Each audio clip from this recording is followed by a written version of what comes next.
Nothing can hold a candle to what you will see at the Bonneville Salt Flats.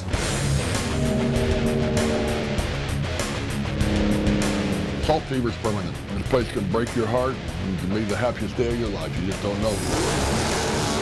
Make a mistake at 300 miles an hour, and a lot of times it's not a walk away. There's an element of danger. If you have a get-off on that at a very high speed, you're going to do some tumbling, and who knows.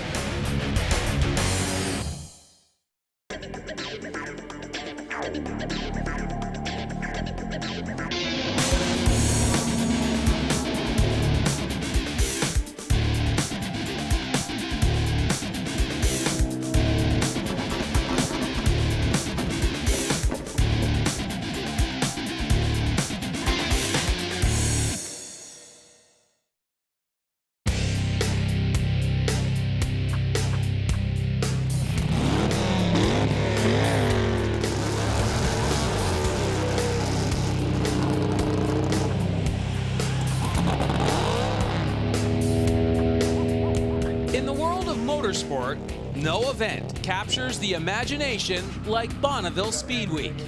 Once a year, car and motorcycle enthusiasts ravenous for speed congregate in one of the most alien environments on the planet as they chase land speed records on a seemingly endless expanse of hard-packed salt.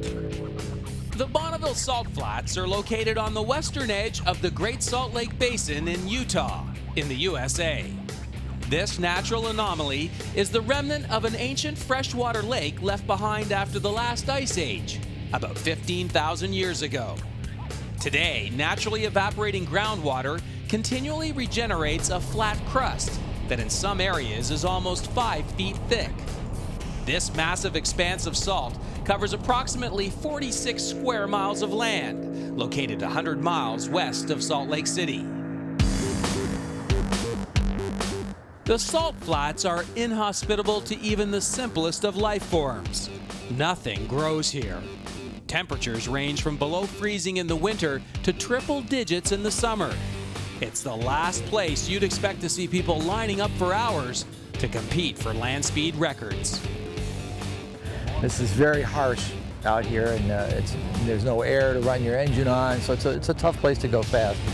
There's no prize money. No glory you barely get in a magazine or ever heard of.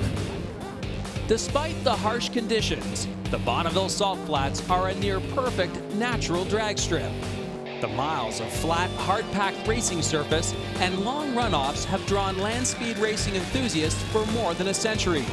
The first unofficial land speed record was set here back in 1914. The Southern California Timing Association has been organizing land speed racing's premier annual event since 1949.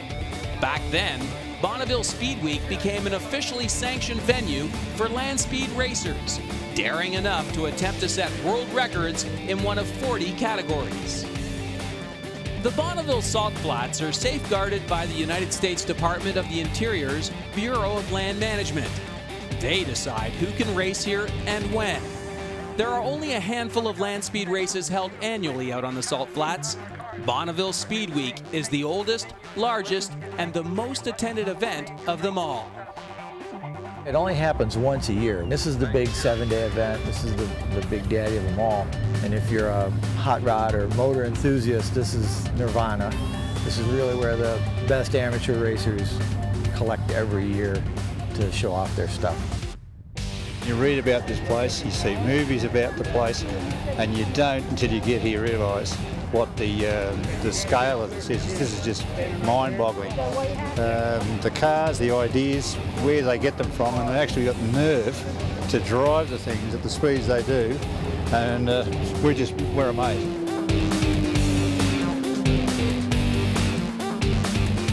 You pretty much have to be on top of the game to run 300. You know, everything. It can't be just okay, everything needs to be perfect. It's just got to be a no mistakes. You know, you don't get a second chance. You make a mistake at 300 miles an hour, and a lot of times it's not a walk away. Today, there are literally hundreds of vehicle categories and just as many land speed records to chase and set. In many cases, the vehicles on parade at Bonneville are as unique and one-of-a-kind as the Salt Flats themselves. The cars you see here, you'll never see anywhere else on Earth. When I came in this morning, I was following a 32 Deuce coupe, and behind me was a 1940s hot rod, and both of them had salt all over them. And you've got cars that are streamliners that do 300 miles an hour, and you've got guys that are setting records at 30 and 40. For example, this little thing over here is a rubber band car.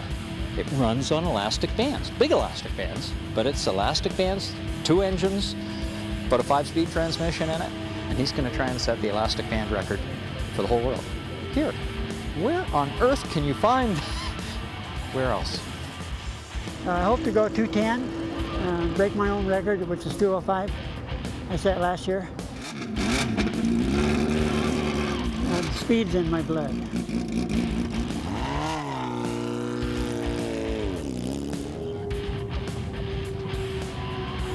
There is no purse. Everything that it takes to compete and return is out of your heart, now your own pocket. And it's passion. I've been coming here long enough that I've seen kids dating, married, have kids, and those kids have kids. It's an emotion pit. Sure, people put their life savings in here, but then people put their life savings into sailing, golf. Some people save up all year and come here on $5,000 or $10,000. Some people have got millions. Yeah, you can put as much money into it as you want, or you can substitute innovation for money. If you're brilliant, you can do that. If you're not, it's a money pit. And occasionally, when the combination of both money and innovation hits the jackpot, the results can be mind-blowing. Case in point, the Turbinator, an Apache helicopter motor-powered streamliner capable of streaking over 458 miles per hour, the fastest wheel-driven vehicle on the planet.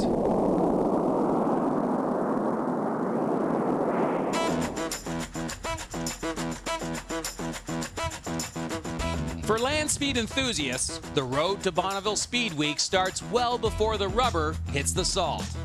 Building and maintaining a vehicle that can withstand the salt flats' harsh conditions is a daunting task. No one knows this better than Bob Williams, owner and builder of the Aero Streamliner motorcycle. Despite its futuristic torpedo shape, beneath this aluminum skin lies a motorcycle with 2 wheels. The heart of this beast is a 500cc, 4-cylinder, turbocharged Honda motorcycle engine. It's been carefully wrapped in a custom-built frame welded of chromoly steel. And by the way, the Streamliner also houses a driver who must ride lying on his back while looking through a 3-inch periscope.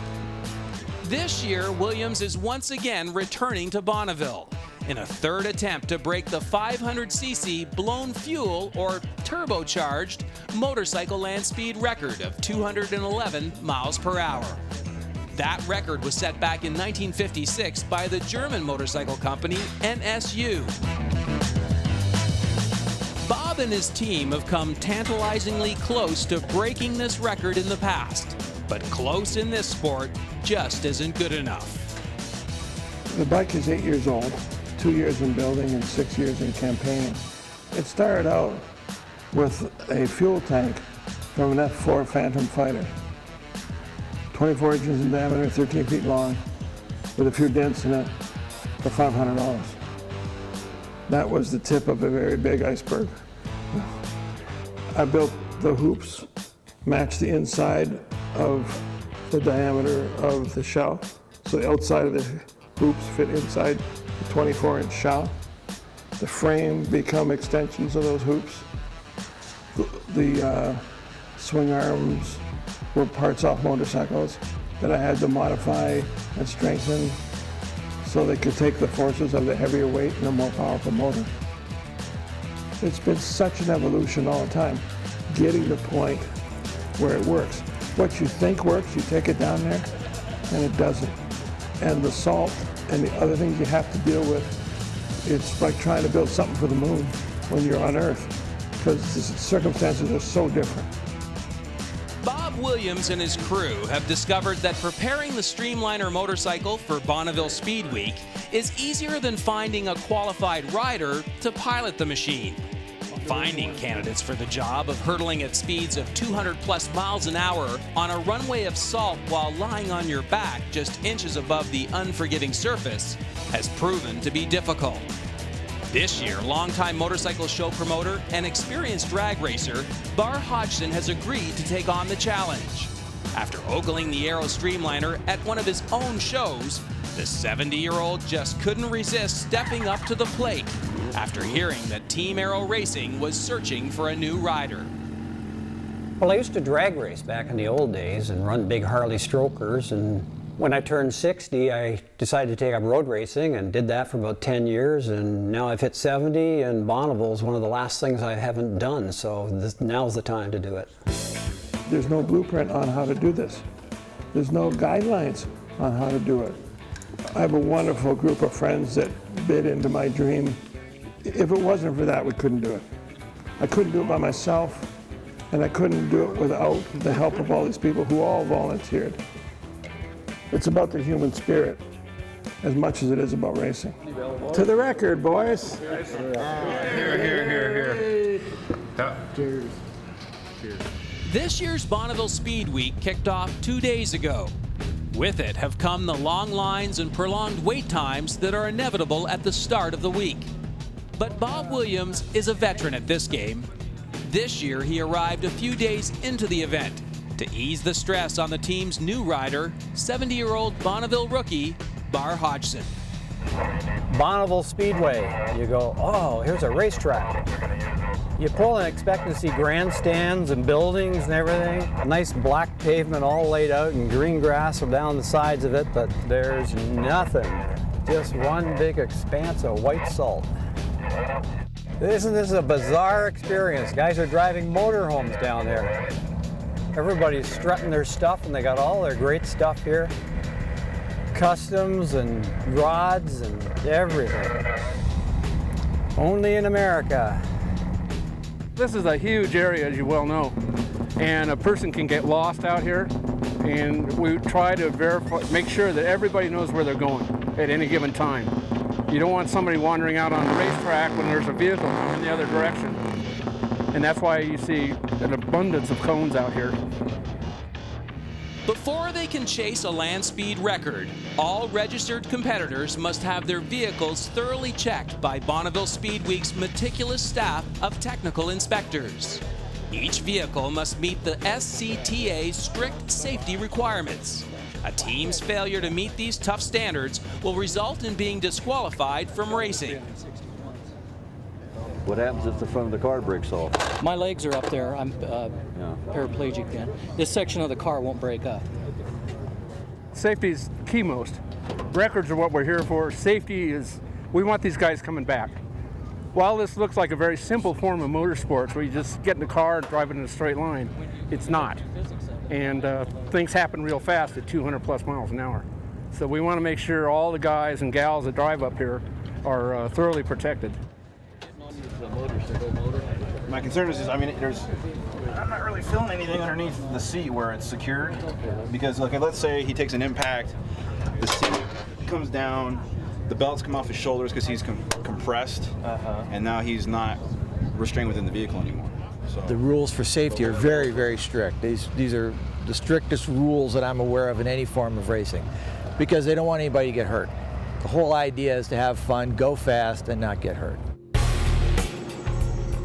After passing technical inspection, racers queue up behind the starting lines and wait to make their timed run down one of the club's 3 temporary drag strips. With over 500 entries this year, many find themselves baking for hours in the sweltering heat. SCTA licensed riders returning to Bonneville can attempt to set a record on their first run. But Bar Hodgson is a Bonneville rookie, and before he can even attempt to make a record run of over 200 miles per hour, he must first prove that he is capable of going fast out on the salt by obtaining a series of licenses. Bonneville is not about just going there and racing.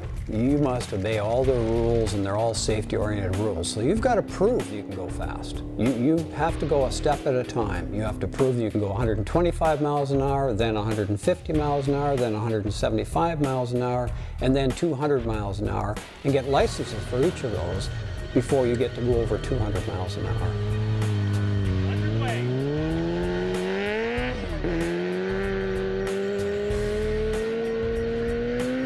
We weren't going to go for our license right off the bat in the Streamliner because there was a bunch of work had to be done to it yet. And I could save a lot of time by using a standard superbike to get my lower licenses.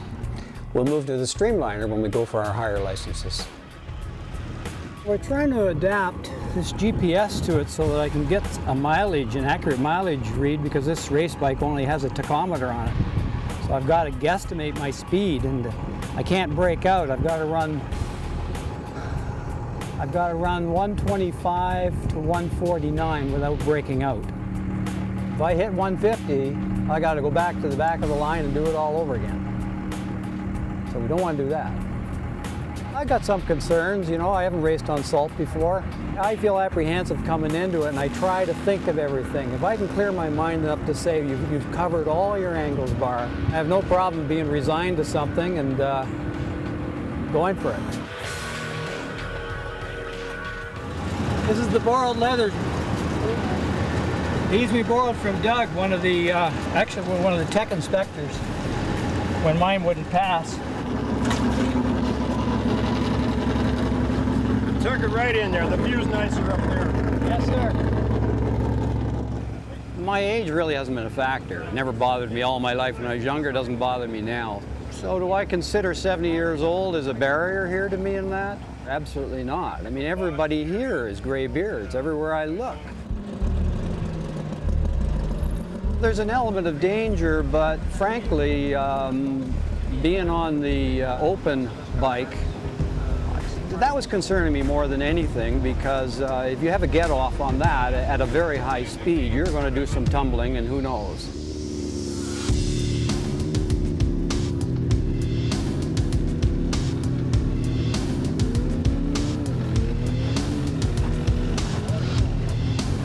Have you gone down yet today? First time.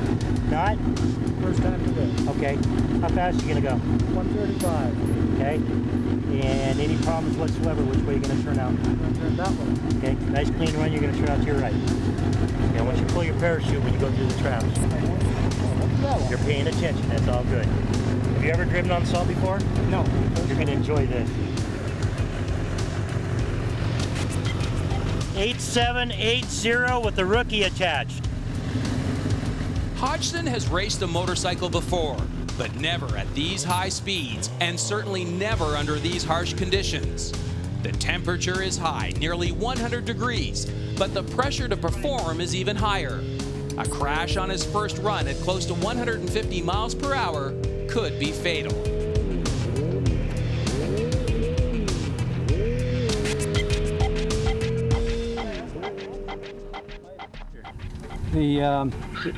I took a small peek at the GPS, and it was reading 83 miles an hour. And I went, it's just a big guessing game.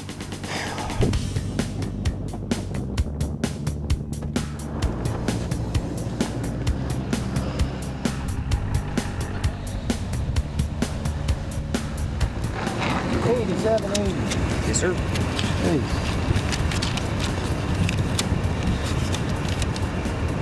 Thank you. Have a good one.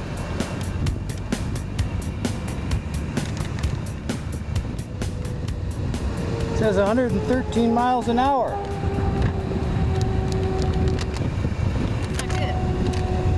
That means that You have to do 125. that we need to be in 5th gear or 6th gear. It means we're so far off, it isn't funny. No good. Got to get back in the lineup. Go do it again.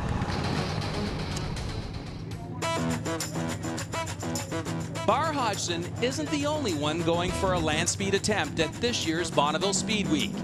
Out here on the salt flats of Utah, it appears every land speed racer dreams of setting a new world's record. I laid in bed for an hour this morning going through the gears with my eyes closed. The record's 232. I'm pretty confident we can do it. Depending on the class of vehicle, land speed racers use a 7-mile long course or one of 2 5-mile short courses, where top speeds are recorded by the SCTA officials down to 1/100th of a mile per hour. This dizzying amount of data is recorded and tracked in the club's master control tower, located between 2 courses at the 3-mile marker. Here, a team of dedicated volunteers scoured countless timing readouts throughout the entire week. 1946 will be next up on the long course. This is the master control here. We do all the course control, the safety dispatches, all that, and I announce all the speeds and basically, you know, what's going on throughout the day with everybody. We got 3 computers that we're using up here on the in the tower itself, plus, you know, the auxiliary equipment downstairs. Everybody has a monitor, so we're not looking over people's shoulders like we used to in the old days.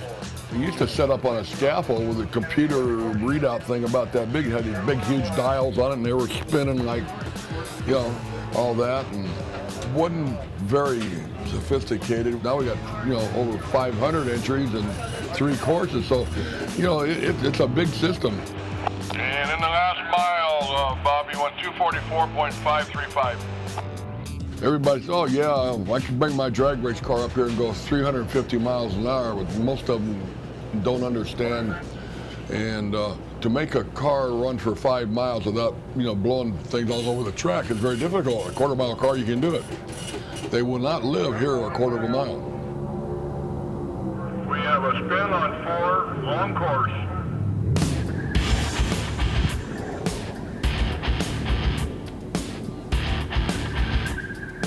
For Bar Hodgson, a high-speed get-off is not an option.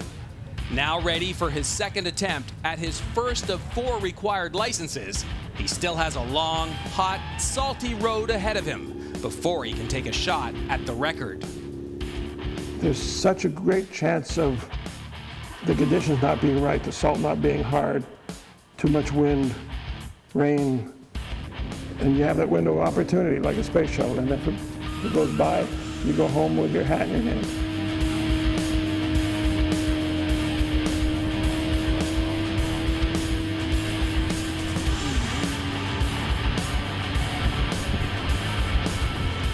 When you get down to the end and you turn off that throttle, you have a sense of elation because you know you've gone through the timing traps. It's all history now. You just got to get the numbers now. So you turn off and you come to a stop. You've gone so fast down there that you're all by yourself out on the salt, and you just stop and you just have time to think about things before your crew even catches up with you. That's a great time. A time to really be personal about the whole thing with yourself. Well, that was a good one. The car just verified that it was a 135, right on the money, exactly what we needed. Oh, my sunburn is hurting. Big load off my mind, really. No guessing, no nothing. I could see exactly what the speed was. I saw 135, held it right there.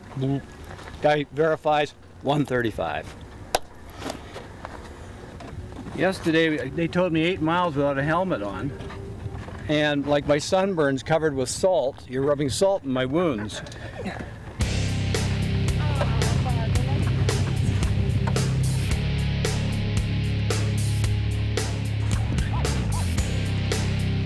All right, so back to the line. We'll get on the end of the line. We're all set for the next run. Okay. Instead of obtaining his D license, Hodgson and the Team Aero Racing crew collect some surprising and discouraging news.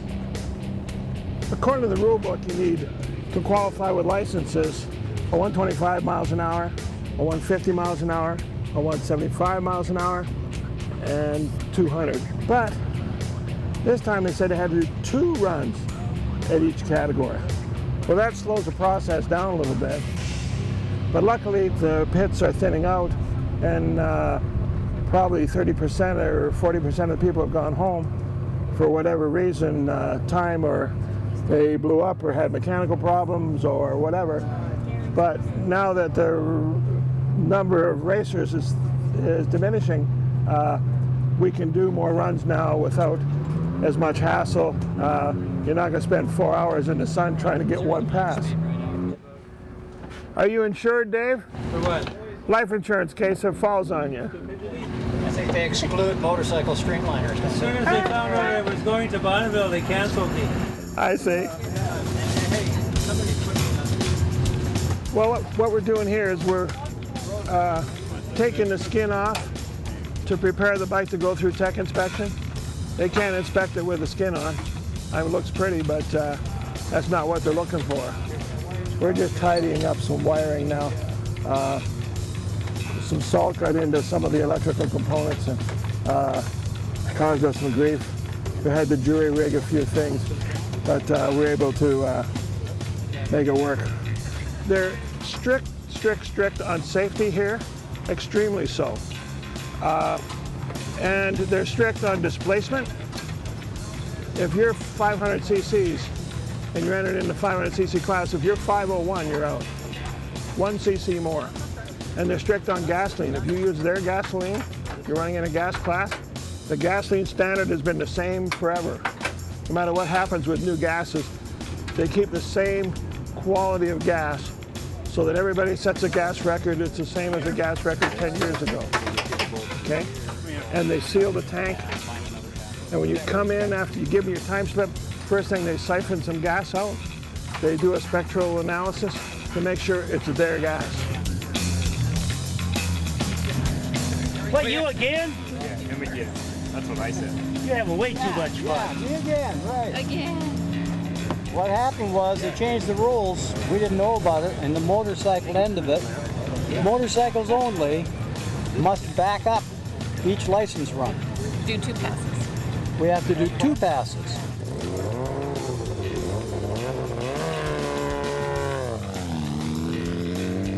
$8780. Go ahead.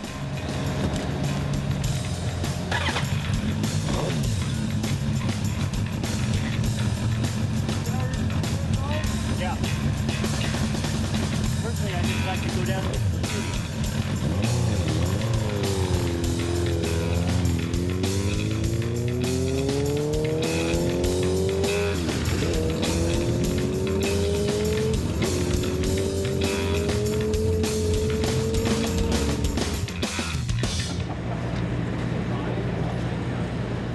I've got my 3 time slips now, so now I've got 3 of my licenses lined up. I'm feeling very, very happy. And I'm now headed for 175 to 199 miles per hour, but I got to do it twice. Well, okay, there you are. Congratulations. We'll see you on the next one. Thank you, Joanne. Originally, we were going to do the 175 to 199 in the Streamliner, but this bike is proving so damn fast that I'm going to go for it because we went 171. So I'm just going to keep it pegged close to the rev limiter, and I think we can break it. I think we'll break it and get it on it.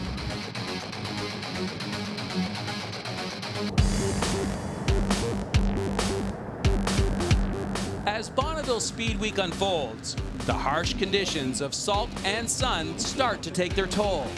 Despite shorter lineups at the starting lines, equipment malfunctions frustrate many of the racers waiting to make a run. I'd like to see him get off there and get this thing going. Okay, so you guys dead for the moment? For the moment. You want to push it out, work on it, we'll tuck it back in later? Okay. I was all ready. Try to keep myself calm. I was set to go, and now I got to wait again, and it's hot. So I just have to kind of sit here, keep it together. I'll be all right. Got the turning radius of the Queen Mary, right?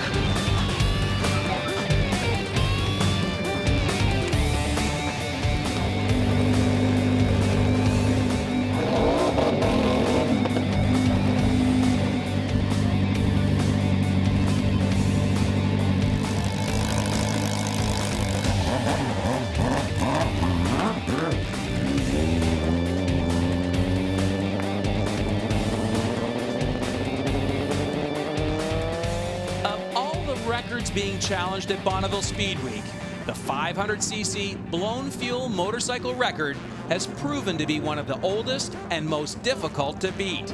Set at 211 miles per hour by a German government-backed racing team back in 1956, it has remained unbroken to this day.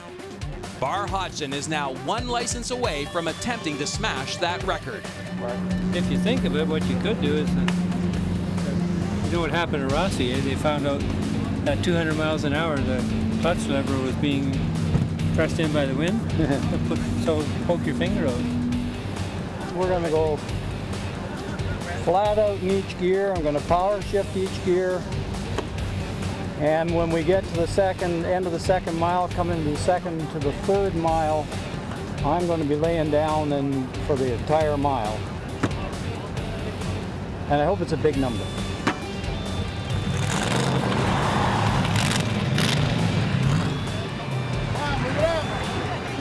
I'd be some kind of wimp if I started thinking about, do I have any limitations here? Because nobody's got any limitations here.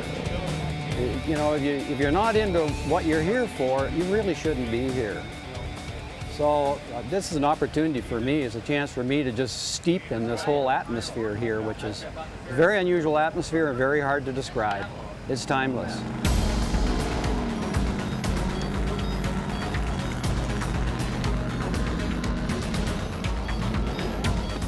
Motorcycle 8780. Cheers.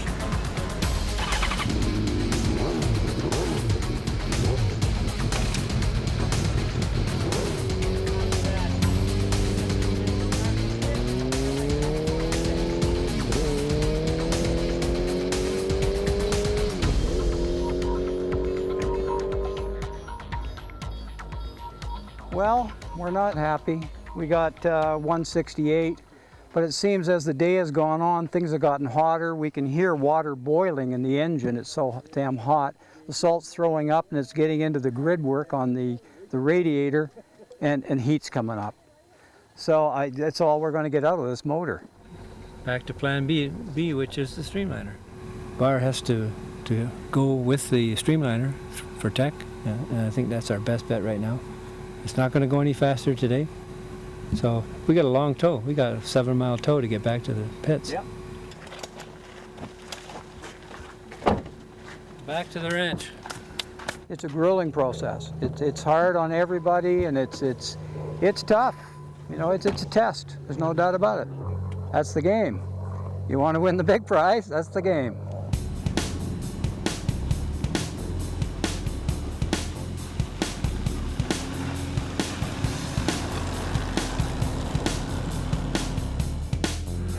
But I tell you, Bob, I've been pretty intense on this thing for a couple of days now, so I got to get my head back over here.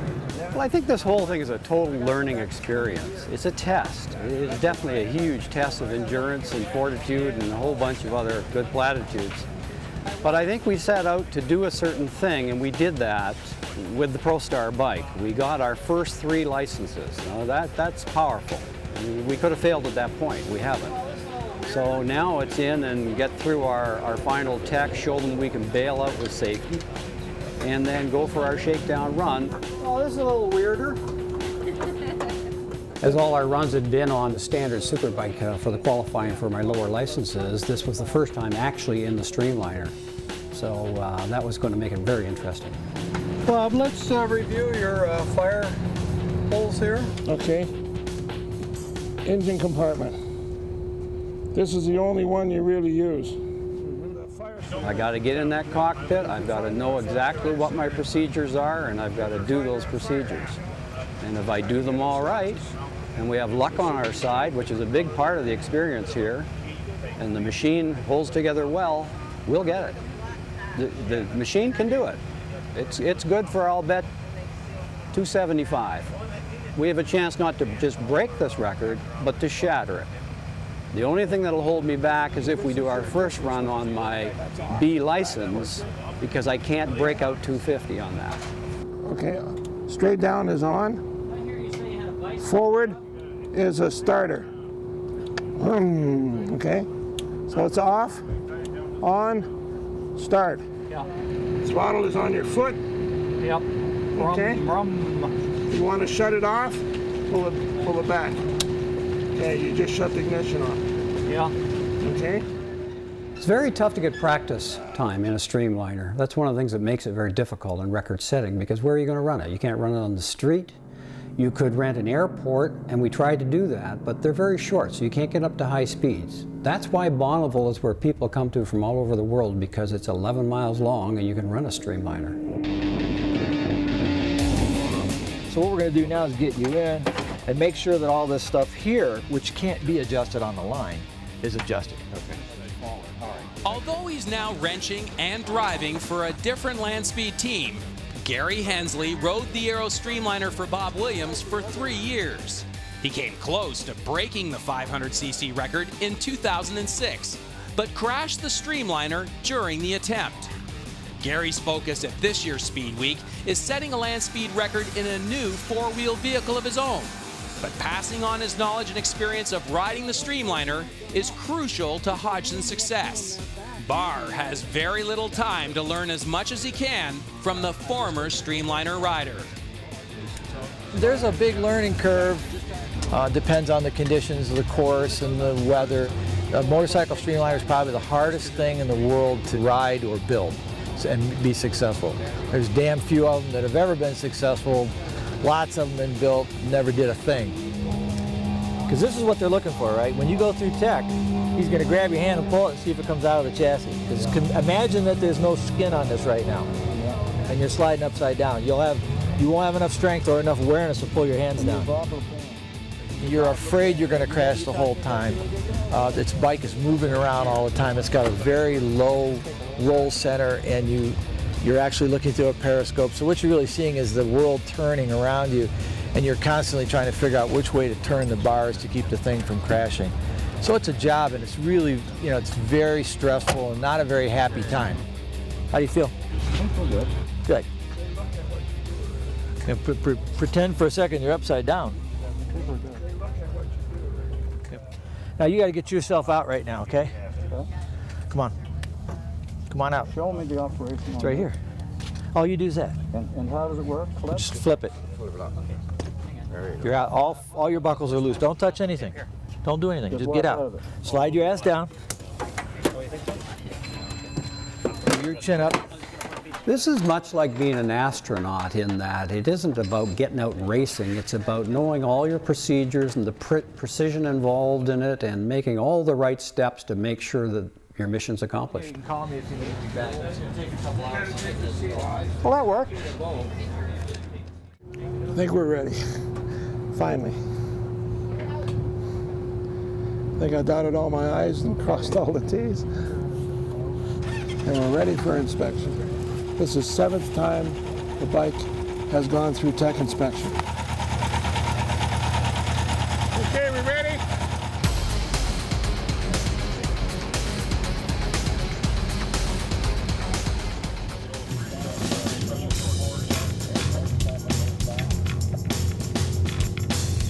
Barr Hodgson's journey at Bonneville Speed Week has been anything but a smooth ride. He's still one license away from getting a shot at attempting to break the 500cc blown fuel motorcycle land speed record.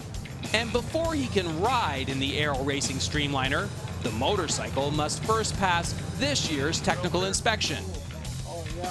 The NSU record is the oldest record in Bonneville's book, set in 1956. And if we do set a record, the rider gets into the 200-mile-an-hour club. What that is, it's not going 200 miles an hour. It's setting a record over 200 miles an hour. You see it? Yeah.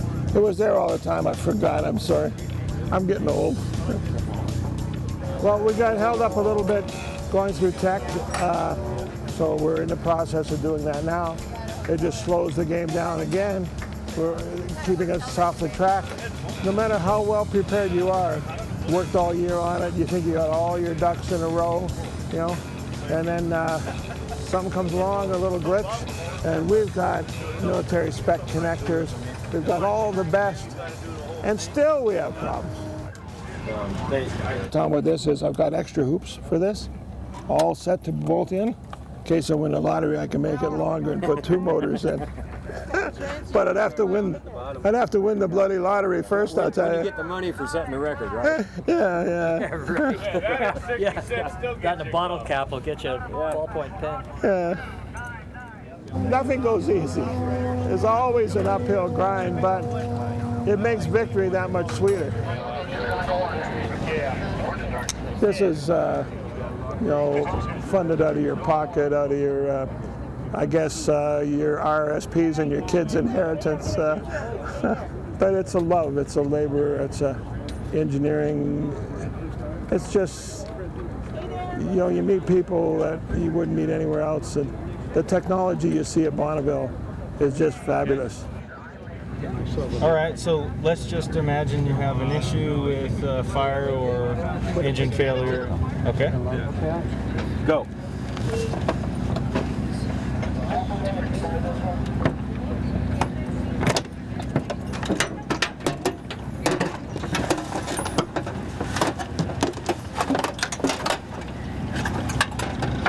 That's perfect. 17, yeah, I got 15. That's great. That was faster than last time. Bart was 19 last time. You can do it faster. I'm worried this time. You can do it faster when it's on fire. We passed tech inspection. What we'll do is we'll go back to the pits, fill the tires with nitrogen, top up the gas and the oil and the coolant water and so on, and put all the shell back on, pack the chutes, and be ready to run.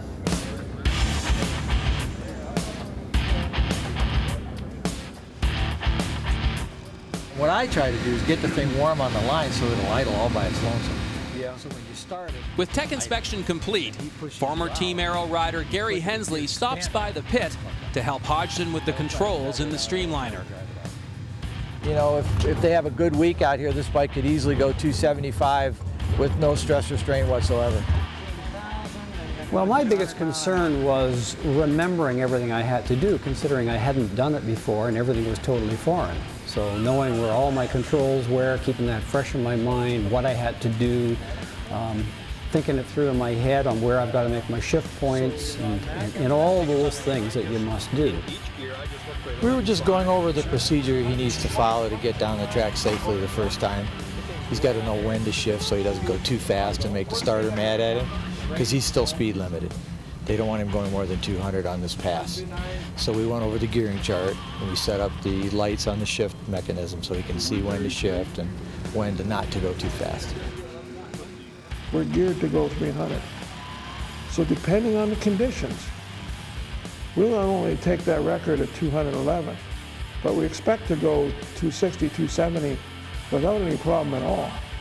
Now that and $1 buys you coffee, okay? If conditions aren't right, if it's too windy, if we have a mechanical failure or if something goes wrong, we could very well come back with our hat in our hand again.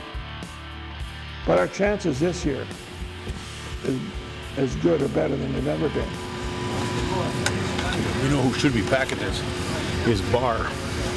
Now, I'm not being smart when I drive my race car, or who's ever driving my race car. The guy driving the damn car is the guy that packs the chute. Everybody gets anxious and excited. We've had things where the rider accidentally bumped the chute and the chute come out, and the rider can't tell. There's no rearview mirrors. Okay, you want to pull that wire through?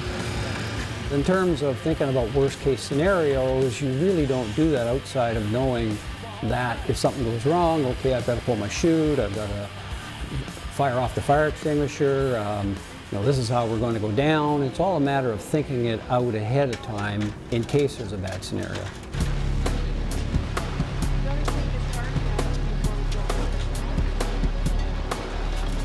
I think that the persistence and the stick-to-itiveness is the key to success for anybody in anything. Education doesn't guarantee you anything. You make your own opportunity, but if you attack something, then you drag it to the end. Don't give up. In order to earn his B license, Bar Hodgson now has to ride the streamliner down the timing course within a precise window of speed.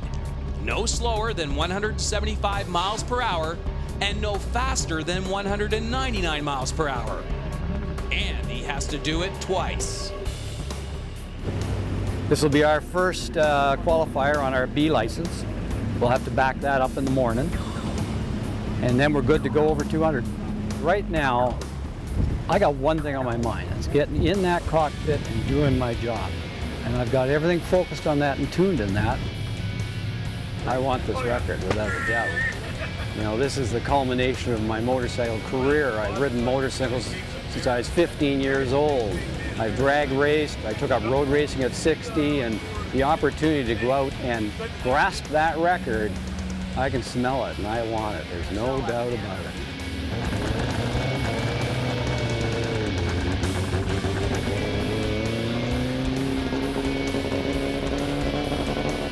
Well, waiting in line, there was no fear. I was not afraid of anything. Really, the excitement level was starting to build as we got closer and closer to the line. I guess my concern at this stage is to just keep mentally doing mental checks on what I have to do to know that my job is right down pat. If all this is taking place all day long, I better do my job right, because it's only going to be a short run. After a full day of preparation, 70-year-old Bar Hodgson is still raring to go. But at the Bonneville Salt Flats, it takes more than desire to set a land speed record. As every competitor knows, it takes patience, perseverance, and at this late time in the day, it also takes a little bit of luck. Something that hasn't come easy to the Team Aero racing crew. Guys, you're not going to make our time frame here. You guys are not going to have time to get this in. Okay? Yep. Thanks very much. One way or another, we'll see you guys in the morning. We had waited most of the day in the lineup, and finally we ran out of time in the day. It was getting late in the night, and they cut the racing off at 7 o'clock, and that was it. We couldn't go any farther that day.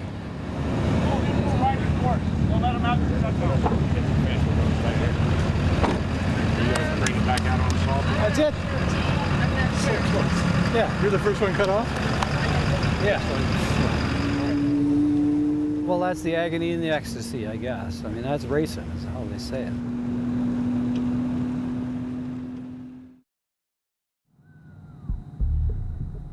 Next morning, the weather was beautiful. We got to the line for our start position probably around 9 a.m.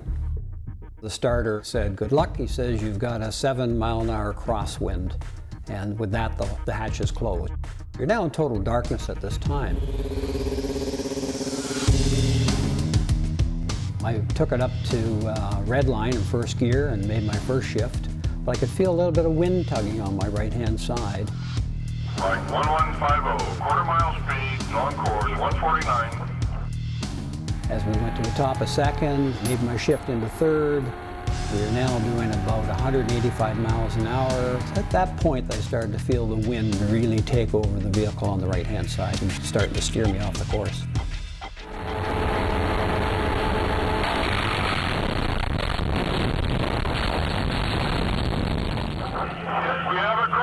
We have a crash, right out to 3 mile. As I got out into the rough stuff, it actually skipped about 3 times. It sounded like a 45-gallon drum as it hit the salt each time.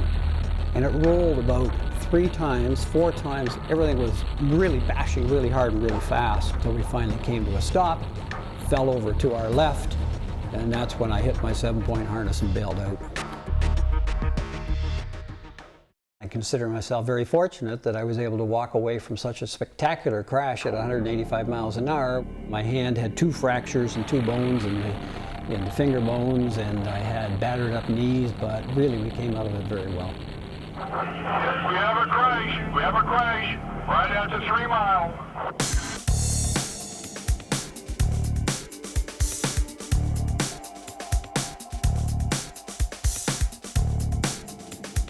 Would I do it again? Yes, I would do it again. Bonneville's an amazing thing. Anybody thinks they can go down there and win a record real easy is wrong. Bonneville's a humbling experience. It's a spiritual experience. The whole place is spiritual. It is a very, very different place. If you ask me if I have salt fever or if I got to experience that, I'd have to say yes. It is a strange feeling. As I said, it's very spiritual there. And when I was driving away, leaving it, I felt this tugging at me and tugging at me and tugging at me. And I can see why people go back year after year. It's really a lot of fun.